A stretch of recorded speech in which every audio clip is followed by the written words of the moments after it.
ඒ දවස්වල දැන් වගේම තමයි මේ මනුස්සයා වයසට යන්නේ. මේ මම හිටියා. දැන් මම නාකි වෙලා මෙයා වයසට ගිහලා නැහැ අපේ ගුරුතුමා. ඔයා විශ්වාස කරන්න මේ වගේ ක්‍රවුඩ් එකකට කතා කරන්න ඉස්සල්ලාම මෙහෙම ස්ටේජ් එකකට මාව නැග්ගුවේ අපේ සර්. එයාට හැමදාම ඕනේ වුණා මාව ලෝයර් කෙනෙක් කරන්න. ඒ වුණාට මට ඕනේ උනේ ටීචින් කරන්න. අද මට මාට සතුටුයි මොකද මට අදටත් වඩා පළවෙනිම සතුට ඔයගලන්ගේ පළවෙනිම සෙමින එක පටන් ගත්ත දවස්වල සයහා පැත්තේ හෝල් එකේ උගන්වනකොට මම මෙහා පැත්තේ හෝල් එකේ උගන්වනවා. ලංකාවේ මෙච්චර සිංහල රස කරන කෙනෙක් නැහැ. ඒ නිසා ඔයා හරි වාසනාවන්තයි. ගුරාගේ හැටියට ගෝලයා ගැන හිතා ගන්න පුළුවන් නේ. මාර වෙනස් අමුතු පෞරුෂ මේ පන්ති ඇතුලේ බිහි වෙනවා. ඒ නිසා හීන දකින්න. ඒ හීන ඇත්තක් කරගන්න. මොකද අපිත් ඔය ගානට ඔහොමම ඉඳගෙන ඔය විදියටම A level කරපු O level කරපු ළමයි තමයි. හැබැයි හැමදාමත් ගුරුතුමා අංක 1. හරි? ඉතින් එතනට ආයි කිසිම ආදේශකයක් නැහැ. කිසිම ආදේශකයක් නැහැ. ඔයා බය නැතුව ඉන්න. ලෝකේ හැමෝම ලෝයර්ස්ලා වෙන්නේ නැහැ. මට නඩුව අහන්න බෑ මට මල පයින්නවා. එහෙනම් මට ලෝයර් කෙනෙක් වෙන්න බෑ. හරි? එහෙනම් මට නඩුව අහන්න බෑ. ඒක මට හරියන්නේ නැහැ. මට හරියන්නේ උගන්නන එක. එතකොට ලෝකේ ඔක්කොම උන්ට ගුරුවරු වෙන්නත් බෑ. ඔක්කොම උන්ට දන්නවා වුණාට උට උගන්නන්න බෑ. ඒ නිසා ඔයා දක්ෂ තැන හොයලා ඒකට යන්න. ඒ දක්ෂ තැන කොතනද කියන්න අපිට බෑ. තමුන්ව හොයා ගන්න ඕනේ.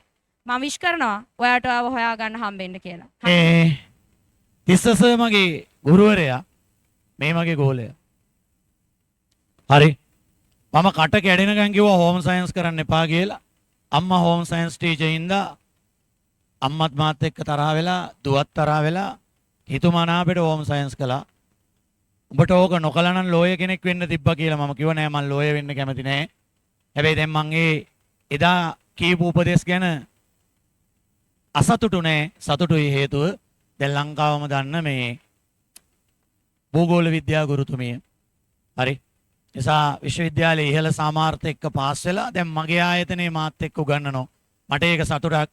ඒ නිසා මං ගුරුවරයා කතා කරපු වෙලාවේ ගෝලයාටත් එන්න කිව්වා. දැන් මේ කෝල් එකක් දීලා කිව්වේ ඒක කලින් සැලැස්මක් නෙවෙයි. එතකොට මේවැ ලොකු වටිනාකමක් තියෙන නිසා එදා මේ රුවන්මාලි ජයවික්‍රම මම ඊටාම ආදරෙන් ආරාධනා කරනවා වචනයක් දෙකක් ඔයාට කියලා යයි. ගොඩාක්ම ස්තුතියි මේ මට කියන්න චූටි කතාවක් තියෙනවා. හරි? සුදු මාත්‍යා. ආන් එමු. ඒක අහන්න ඕනේ උඹලා. මේ මම බං එහෙම ෆුල් ආතල් එකේ උඹලා වගේම O level කරපු ඩයල් එකක්. ඒ යන්නේ එහෙම නෑ බං අර සිංහල එහෙම එස දන්නවක.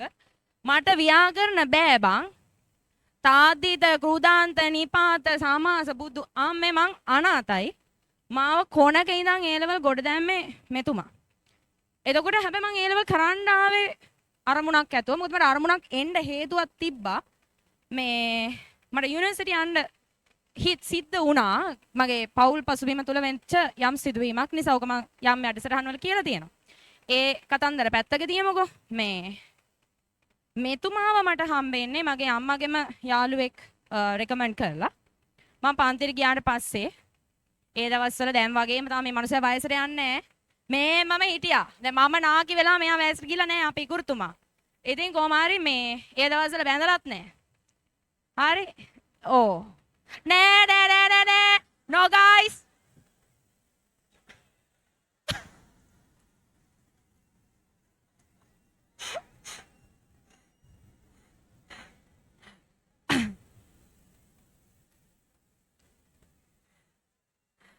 ඉතින් ඇත්ත කිව්වේ. හරි. මේ එතුමා ගැන ඒ වචනේ මම කියන්න ඕනේ. ඒ කියන්නේ මේ පුදුම කැපකිරීමකින් ඉගැන්නුවා.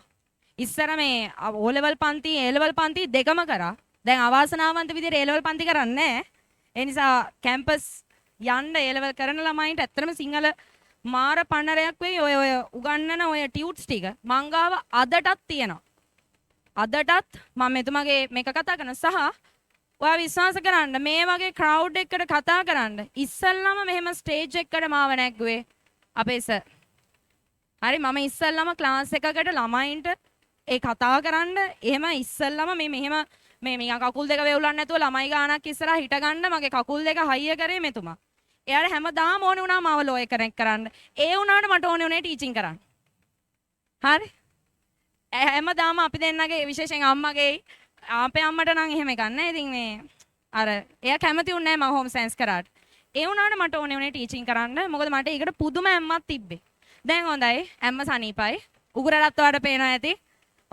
ඒ වගේම සනීපයි. හැබැයි මම දන්නවා මේ වගේ දැන් මේ මම ඔයා දන්න මාධ්‍යක කෙනෙක්. ඔයා නොදන්න මාධ්‍යයන් වල සෑහෙන තරම් ප්‍රමාණික මිනිස්සු පිරිසක්. ඒ කියන්නේ දැන් ඔයා ඕලෙවල් පස්සේ තව විෂයන් වලට යනවනේ. ඔයා දන්න මාධ්‍ය තුල මම ගුරුවරයෙක් විදිහට අද මෙහෙම ඉන්නවා. ඔයා නොදන්න මාධ්‍ය තුල අපිට හිතා ගන්න බැරි තරම් දහස් ගාණක් දරුවෝ මේ වගේම මෙතුමා විසින් නිර්මාණය කරා. මොකද හේතුව අර පිස්සු කෙලිනේ උන්ව එයා මාර විදියට ට්‍රැක් එක ඇතුළට ගත්තා.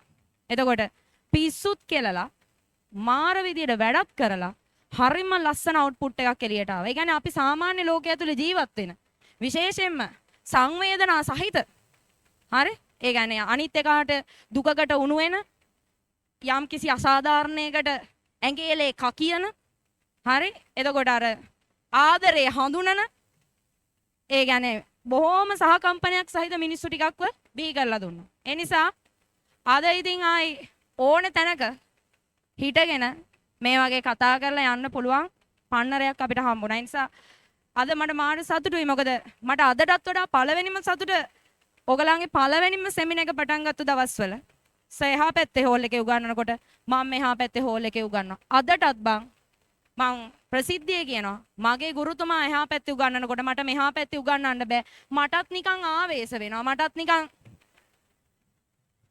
එනවා සිංහල එදා කරේ මං හිතන්නේ මොකද්ද මේ සාහිත්‍ය පාඩමක් හරි මොකක් හරි ඉන්න බෑ. ඒ කියන්නේ හරි ආසයි. එච්චර රසයි. ලංකාවේ මෙච්චර සිංහල රස කරන කෙනෙක් නැහැ. ඒ නිසා හරි වාසනාවන්තයි. මාර ලස්සනට ওই ටික ඉගෙන ගත්තා. සාහිත්‍යයි ව්‍යාකරණයි දෙකම බැලන්ස් කරන අය හරි අඩුයි රත්තරන්. ඔයා මේ දෙකම ගොඩ දා ගන්නවා මේ මිනිස්සයා ගාවට ආවම. ඒ නිසා මෙච්චරයි. සුදු මාත්‍යා සාදේ නවත්තන්න. ඔයත් එන්න ඔයාගේ පසු පරම්පරාවේ නංගිලා මල්ලිලා ටිකක් මතක් කරලා සිංහල ඉතින් අනිවාර්යයිනේ. හරි? එක්කන් එන්න. මොකද ආව එකෙක් උඩ යන්නේ නැතුව යන්නේ නැහැ. පාඩම් නොකලත් පන්ති ආස්සේ ඔය ටික පාඩම් වෙනවා. හරි? උඹලට ඕන නම් ජෝග්‍රෆි කරපල්ලා. ඒක ඉතින් ඔප්ෂනල් නේ. කරොත් ඉතින් මං ඉන්නවා. ගුරාගේ හැටියට ගෝලයා ගැන හිතා ගන්න පුළුවන් නේ. ඒ හින්දා ඕනනම් එන්න. නැතත් කාරි නෑ. දැනන් ඉන්න. මාර වෙනස් අමුතු පෞරුෂ මේ පන්ති ඇතුලේ බිහි වෙනවා. ඒ නිසා හීන දකින්න. ඒ හීන ඇත්තක් කරගන්න. මොකද අපිත් ඔය ගානට ඔහොමම ඉඳගෙන ඔය විදියටම A level කරපු O level කරපු ළමයි තමයි. අවුරුදු කිහිපයක් තුළ අපේ ගුරුතුමත් එක්කම අපි අද මෙහෙම ඉන්නවා. හරි? හැබැයි හැමදාමත් ගුරුතුමා අංක 1, ගෝලයා අංක 2ට පල්ලෙහා. ඒක හැමදාමත් එහෙමයි. ගුරුතුමයි අංක 1. හරි? ඉතින් එතනට ආයි කිසිම ආදේශකයක් නැහැ. කිසිම ආදේශකයක් නැහැ. ඔයා බය නැතුව ඉන්න. ඔය ටික ලස්සනට කරන් යන්න. මම හිතන්නේ පෙබරවාරි විභාගේ නේද? හොඳට කරන්න. ගැම්මඩක් කරමු ඈ. කරලා හොඳ රිසල්ට් එකක් එක්ක එන්න. උසස් පෙළ අනේ අම්මේ මේකත් කියන්න ඕනේ. උසස් පෙළ. ඔයා දක්ෂ, ඔයා ආසම, ඔයාට පුළුවන්ම විෂය ධාරාව තෝරන්න. කිසිම කෙනෙක්ගේ කිසිම බලකිරීමකට උසස් පෙළ විෂයන් තෝරන්න එපා. කැමති ඕනම විෂයක්, කැමති ධාරාවක් ඔයා තෝරන් කරන්න. මට ඕනෙමටවත්, ගුරුවරයෙක්ට ඕනෙමටවත්, අම්මට තාත්තට ඕනෙමටවත් නෙමෙයි. ඔයාට ඕනෙමට ඔයා උසස් පෙළ විෂයන් තෝරලා කරන්න. ඔලොල්ලින් පස්සේ. එතකොට ඔයාට මේ වගේ ලස්සන අවුට්පුට් එකක් එන්න පුළුවන්. හැමදාම තමුන්ගේ දක්ෂකම විශ්වාස කරන්න. පොඩි හරි ටැලන්ට් එකක් එකෙක්ට තියෙනවා. මම හැමදාම කියනවා. ලෝකේ හැමෝම ලෝයර්ස්ලා වෙන්නේ නැහැ. මට නඩු අහන්න බෑ මට මල පයින්නවා. එහෙනම් මට ලෝයර් කෙනෙක් වෙන්න බෑ. හරි? එහෙනම් මට නඩු අහන්න බෑ. ඒක මට හරියන්නේ නැහැ. මට හරියන්නේ උගන්නන එක. එතකොට ලෝකේ ඔක්කොම උන්ට ගුරුවරු වෙන්නත් බෑ. ඔක්කොම උන්ට දන්නවා වුණාට උට උගන්නන්න බෑ. ඒ නිසා ඔයා දක්ෂ තැන හොයලා ඒකට යන්න. ඒ දක්ෂ තැන කොතනද කියන්න අපිට බෑ. තමුන්ව හොයා ගන්න ඕන.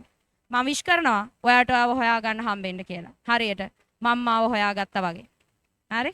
එහෙනම් ඔයගලන් හැමෝටම ජය වේවා. බුද්ධ සරණයි. ආයිබෝවන්.